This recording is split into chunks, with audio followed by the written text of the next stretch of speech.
Unaware his pregnant wife's 3 billionaire brothers were watching, he made his mistress humiliate her at their anniversary party, while 1,000 guests laughed. What happened when 3 hypercars pulled up left him begging? Do it, Scarlet. Empty the whole thing on her head. Show everyone here who truly deserves to stand beside me. Marcus Drake's voice rang through the Grand Meridian ballroom as his mistress lifted the crystal punch bowl high, a wicked smile spreading across her face. Isabella Drake stood frozen, her hands trembling over her 6-month pregnant belly, her champagne gown already torn at the hem from where she'd stumbled moments before. 1,000 guests held their breath, phones raised, recording the destruction of a woman who'd given up everything for love. "Marcus, we have a baby coming," Isabella whispered, her voice so broken it barely carried past the first row of tables. "I'm your wife. How can you let her do this to me? To us? Wife?" Marcus laughed, the sound sharp and cruel as it echoed off marble floors. "You were a stepping stone, Isabella. A convenient connection to respectability while I built my empire. But Scarlet here, she's my equal, my future. And you? You're just the mistake I'm finally correcting." He turned to the crowd with a showman's grin. "Everyone raise your glasses.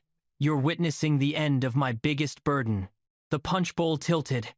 Isabella gasped as ice-cold liquid crashed over her head, soaking through her hair, streaming down her face, drenching the gown she'd spent 3 weeks choosing for this anniversary celebration. The cold shocked her skin, made her baby kick hard against her ribs as if protesting the cruelty. She stood there shaking, arms wrapped around her unborn daughter, as 1,000 people either laughed or looked away in shame. Not one person moved to help her.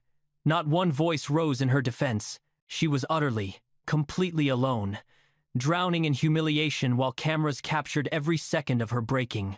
"Look at her," Scarlet cooed, running her fingers through Marcus's hair like Isabella was invisible. "So pathetic. Did you really think a man like Marcus would stay with someone so ordinary? Someone who brought nothing but neediness and tears?" Isabella's legs trembled. The ballroom spun around her. 7 years ago, Marcus had been a struggling MBA student working at a coffee shop, reciting poetry to her between shifts, telling her she was the first person who ever truly saw him. She'd believed every word. She'd introduced him to her brother's business contacts when he needed investors. She'd stood by him through every failed pitch and rejection letter. And when her brothers warned her that Marcus was using her, that the financial irregularities Aiden found suggested something dark underneath the charm, she'd accused them of trying to control her life. She'd screamed that they wanted to keep her dependent, that they couldn't accept she'd found real love outside their protective bubble. At their engagement party, after Aiden publicly questioned Marcus's business ethics, Isabella had made a choice.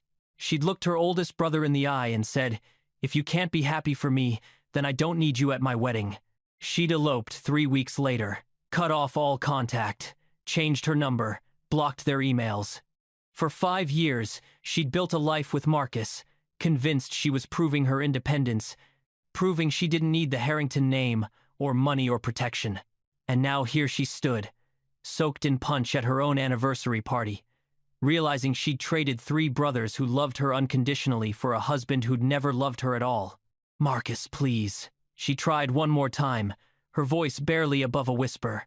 "Remember when we first met? You said I saved you. You said you'd never hurt me." "I lied," Marcus said simply, and the casual way he admitted it made several guests gasp. "I said what I needed to say to get what I wanted, and what I wanted was access to the Harrington network. But you were so desperate to rebel against your brothers, so eager to prove you could make it on your own, you made it pathetically easy." Scarlet laughed, a sound like breaking glass. "She actually thought you loved her. How adorable."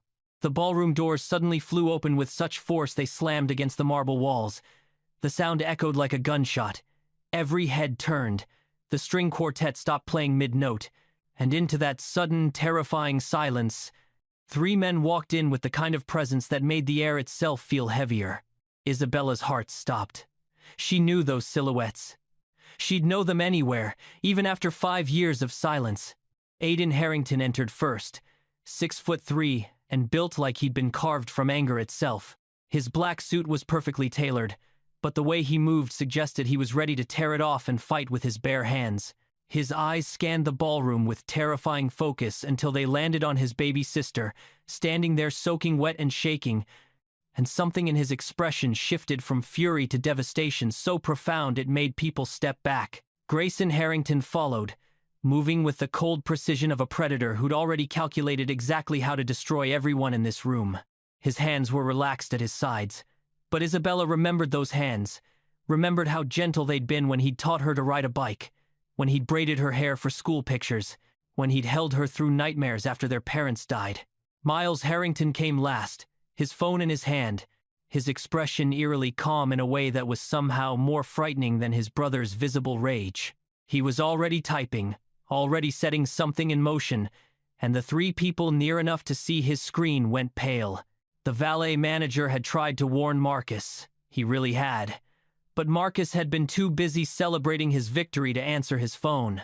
Now, as the Harrington brothers walked through that ballroom with 1,000 guests frozen in fear, as they moved past tables full of Chicago's elite, who suddenly remembered exactly who the Harrington family was and what they were capable of, Marcus Drake finally looked up from kissing Scarlett. He saw three men in expensive suits walking toward him with purpose. He didn't recognize them yet. He had no idea his entire world was about to end. Aiden reached Isabella first. He didn't say a word. He just took off his suit jacket with movements so controlled they were almost gentle and draped it around his sister's soaking shoulders. The jacket was warm from his body heat, and it smelled like the cologne she remembered from childhood, from being picked up after school, from being carried to bed when she fell asleep during movie nights. Isabella looked up at her oldest brother, and the tears that had been stuck in her throat finally broke free. "Aiden, I'm so sorry," she whispered. "You were right. You were all right." "Shh." Aiden's voice was soft, meant only for her, as he examined her swollen hand where Scarlett had stepped on it earlier. "We'll talk later. Right now, I need you to go wait in the car with Grayson. But Marcus will." "Marcus will what?" Aiden asked. And though his voice stayed quiet, something in it made Isabella's spine straighten. "Do you think I'm afraid of Marcus Drake?" Grayson appeared at Isabella's other side, his hand gentle on her elbow. "Come on, Bella," he said, using the nickname he hadn't been allowed to call her in 5 years. "Let's get you out of here." Miles brought Dr. Chen. "She's waiting outside to check on you and the baby." Isabella let Grayson guide her toward the exit, but she couldn't stop looking back. Marcus had finally recognized who the three men were. The color had drained from his face. Scarlett was clutching his arm, her earlier confidence evaporating as she realized these weren't just any wedding crashers. "Who the hell are you?" Marcus demanded, trying to sound authoritative and failing completely. "This is a private event." "Security!" But the security guards who'd been stationed around the ballroom didn't move. They'd recognized the Harrington brothers the moment they walked in. Everyone in Chicago knew better than to cross the family that owned half the city's infrastructure. "Security isn't coming," Miles said calmly, still typing on his phone. "I just bought this hotel. As of 3 minutes ago, everyone here works for me." He looked up, his smile cold and precise. "Including your security team. Would you like to rethink your approach?" Marcus's mouth opened and closed. Scarlett stepped back, suddenly very interested in being anywhere else. Aiden walked slowly toward Marcus, each step deliberate, giving him time to understand what was coming. "You know who I am?" "You're," Marcus's voice cracked, "you're Isabella's brothers." "I'm Isabella's brother," Aiden corrected. "The brother she cut out of her life 5 years ago because you convinced her that our concern was control. The brother who respected her choice even though it killed us to watch her disappear. The brother who just watched you humiliate my pregnant sister in front of 1,000 people while we were on a video call."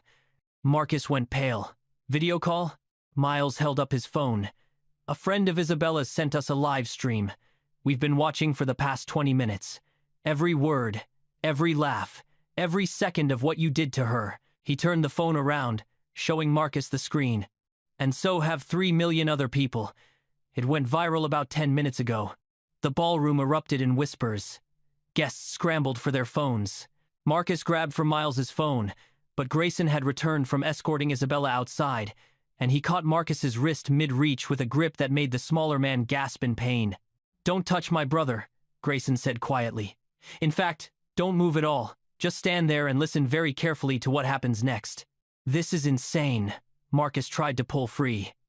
You can't just barge in here and threaten me. I have lawyers. I have connections. Douglas Pembroke himself is invested in my company.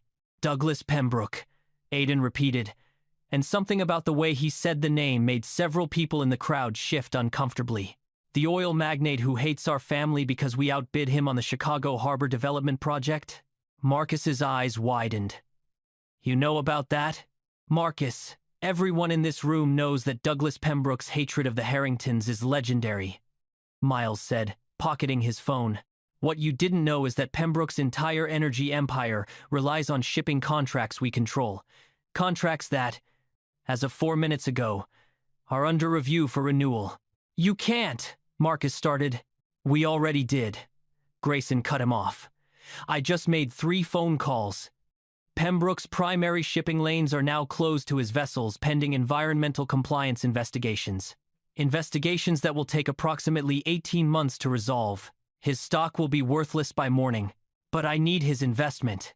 Marcus's voice was rising, panic setting in. My business depends on that capital infusion. Aiden smiled, but there was nothing warm in it.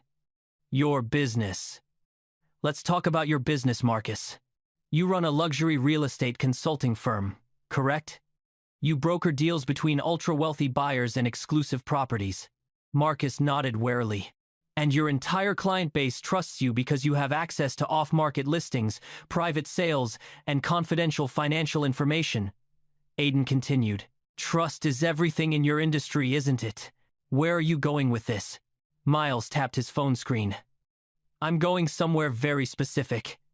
You see, in the past 15 minutes, my media empire has published an investigative report on Marcus Drake's business practices. Would you like to know what we found? The ballroom was dead silent now. Even Scarlett had gone white. We found evidence of fraud, Miles said conversationally. 17 instances of you inflating property values to secure larger commissions. 9 cases of you accepting kickbacks from sellers that you never disclosed to buyers. And my personal favorite, 3 instances where you sold properties you knew had undisclosed structural damage. That's not true, Marcus said, but his voice wavered. It's all true, Grayson said. We've had investigators looking into you for 5 years, Marcus. Since the day you married our sister. We knew you were dirty. We just couldn't prove it while Isabella was defending you. But now she's not defending you anymore, Aiden added softly. Now she's standing outside this hotel realizing that everything we warned her about was true. So now we can do what we've wanted to do since the moment you convinced her to cut us out of her life. What are you going to do? Marcus asked, and for the first time, real fear crept into his voice. We're going to take everything, Aiden said simply. Your business licenses are being revoked as we speak. Your clients are receiving copies of our investigative report. Your bank accounts are frozen pending IRS investigation into financial irregularities Grayson discovered in your tax returns. And the Chicago Business Ethics Board is opening formal proceedings against you. You can't do this, Marcus said desperately. I have rights. You had responsibilities, Aiden corrected, his voice hardening. You had a pregnant wife who loved you.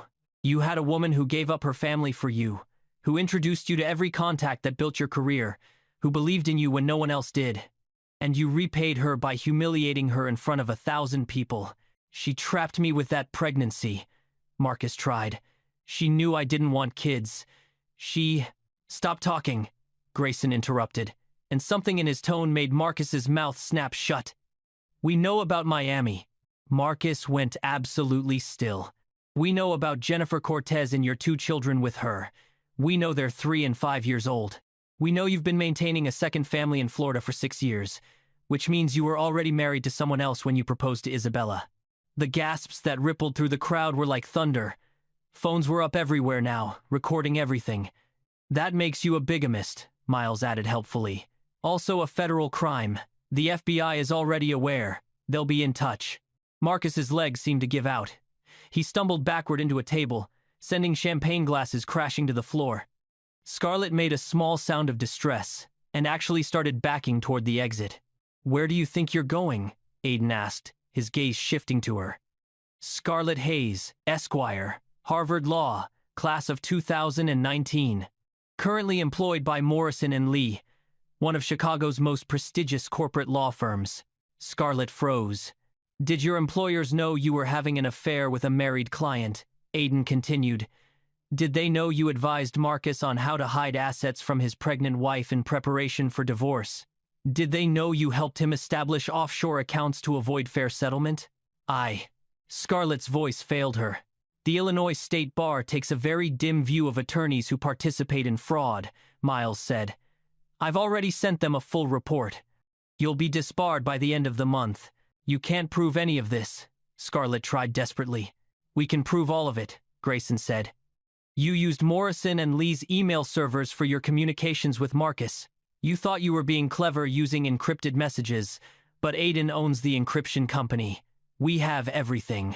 Scarlett looked at Marcus, waiting for him to defend her, to fight back, to do something. But Marcus was staring at the floor, his face ashen, his hands shaking. The ballroom doors opened again. 2 FBI agents in dark suits entered, followed by 3 officers from the Chicago Police Department. Marcus looked up, confusion and terror warring on his face. Marcus Drake? The lead FBI agent asked. Yes? You're under arrest for bigamy, wire fraud, and tax evasion. You have the right to remain silent. As the agents moved forward with handcuffs, Marcus finally broke. Wait, please. He looked desperately at Aiden. I'll make this right. I'll apologize to Isabella. I'll give her everything in the divorce. Just call them off. Aiden stepped closer, close enough that only Marcus could hear him. You humiliated my sister in front of 1,000 people. You made her feel worthless. You laughed while your mistress poured punch on her pregnant body. And you did it because you thought she was alone. You thought she had no one to protect her. The handcuffs clicked around Marcus's wrists. But Isabella was never alone, Aiden continued, his voice soft and lethal. She has 3 brothers who would burn the entire world down for her. And tonight, you're going to learn what happens when you forget that. Marcus was led away in handcuffs, still trying to protest, still trying to explain. Scarlett followed in her own set of handcuffs, her designer heels clicking against marble as police officers read her rights. The 1,000 guests stood in shocked silence, phones still recording, watching the complete destruction of a man who'd made the mistake of underestimating the power of family. Aiden turned to address the crowd, his voice carrying through the ballroom. Let me be very clear about what you witnessed tonight. You watched a man abuse his pregnant wife. Some of you laughed. Some of you recorded it. None of you stopped it, and that makes every single one of you complicit. The shame in the room was thick enough to choke on. But you're going to have a chance to make it right, Aiden continued. Miles's media empire is publishing Isabella's story tomorrow. Every outlet, every platform. You're all going to participate in telling that story truthfully, or you're going to discover exactly how unpleasant life becomes when the Harrington family decides you're an enemy. Do I make myself clear? 1,000 heads nodded. Good, Aiden said. Now get out of my hotel. Outside the Grand Meridian Hotel, Isabella sat in the back of Aiden's Koenigsegg, wrapped in a blanket Dr. Chen had provided after examining her. The baby was fine. Isabella's hand was bruised but not broken. Physically, she would heal. Emotionally, she felt like someone had reached inside her chest and rearranged everything she thought she knew about love, family, and her own worth. Dr. Chen had left 20 minutes ago. Now Isabella sat alone in the quiet luxury of her brother's car, watching through tinted windows as FBI agents led Marcus out in handcuffs. She should have felt triumphant. She should have felt vindicated.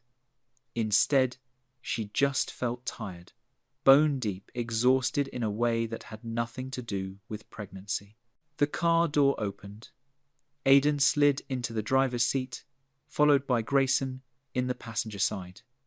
Miles climbed into the back beside Isabella, his arm immediately going around her shoulders.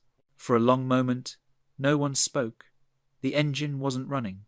The only sound was Isabella's quiet breathing and the distant wail of police sirens as they took Marcus away. "I'm sorry," Isabella finally said. her voice cracking. "I'm so sorry I didn't listen to you. I thought you were trying to control me. I thought I knew better." Bella, Aidan turned in his seat to face her, and the gentleness in his voice broke something inside her. "We don't need your apology. We need you to know that we never stopped loving you. Not for one single second of the past 5 years. We respected your choice," Grayson added quietly. "Even though it killed us to watch you walk away, we respected that you needed to make your own decisions, even if we knew they were mistakes. But we never stopped watching," Miles said.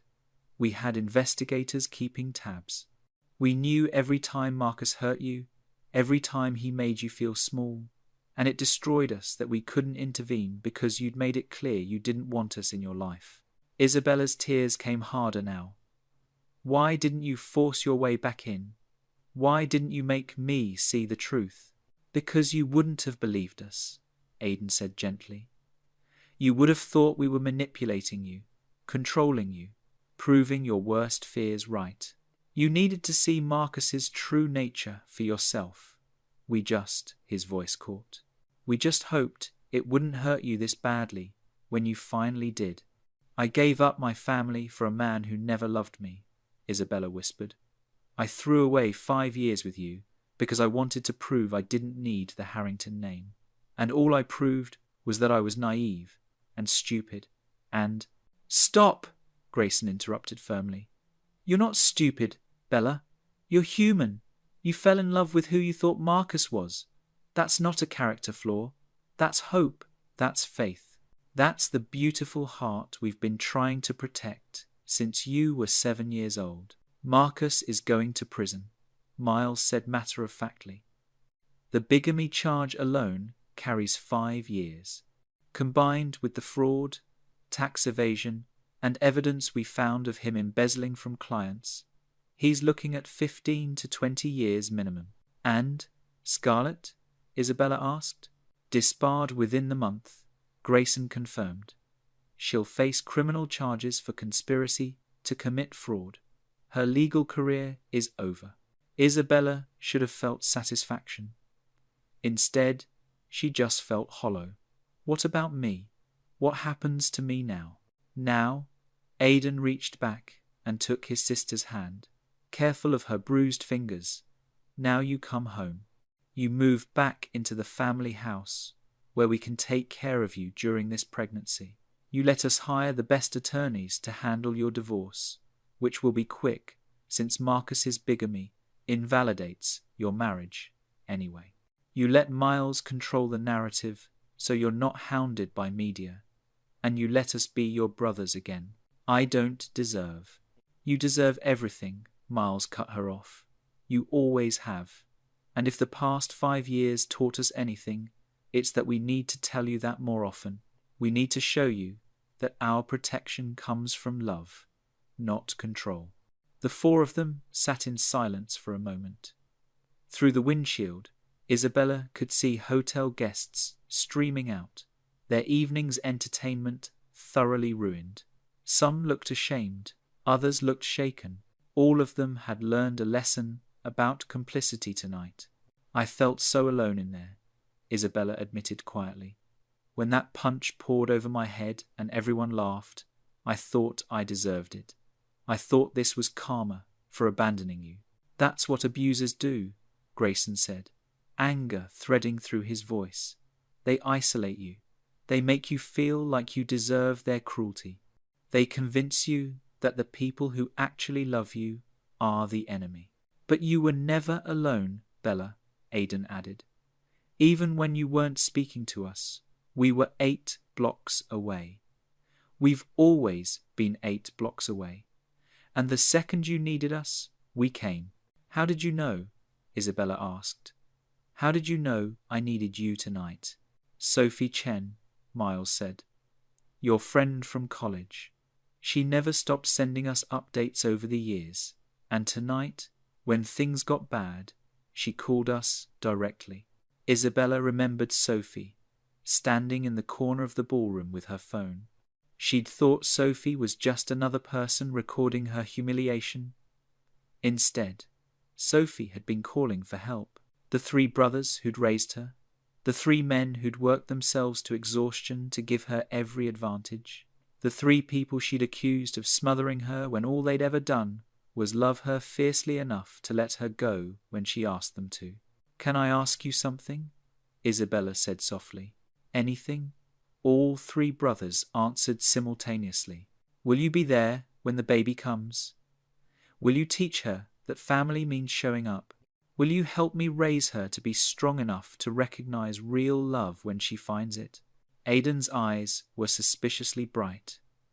"Bella, we're going to be the most annoying uncles in history. We're going to spoil her rotten and teach her to code and invest and how to tell the difference between men who love her and men who want to use her. We're going to make sure she never doubts her worth," Grayson added. "We're going to show her what real men look like. Men who protect without controlling. Men who love without conditions. And we're going to tell her the truth about tonight," Miles said. "How her mother was brave enough to walk away from cruelty with her head high. How she chose dignity over destruction even when the whole world was watching. How she raised a daughter knowing that real strength isn't about never falling down. It's about standing back up." Isabella leaned her head on Miles's shoulder, finally letting herself feel safe. Outside, Marcus's world was ending. Inside this car, surrounded by her brothers, Isabella's world was just beginning again. 6 months later, Charlotte Rose Harrington was born in a private hospital room with 3 uncles surrounding her mother, each one of them crying as they held their niece for the first time. Marcus Drake was serving year 1 of a 20-year sentence. Scarlett Hayes was working as a paralegal in a different state under a different name. And Isabella had learned that the family she'd run from was the only family she ever needed. Sometimes the greatest love isn't the romance that sweeps you off your feet. Sometimes it's the steady, patient love of people who wait 5 years for you to come home and welcome you back like you never left. Where are you watching this from?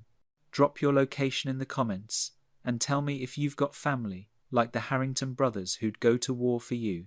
And if this story touched your heart, hit that subscribe button and turn on notifications, because we share powerful stories like this every week. Family isn't just blood. It's the people who show up when the world turns against you. It's the love that waits, and it's worth fighting for.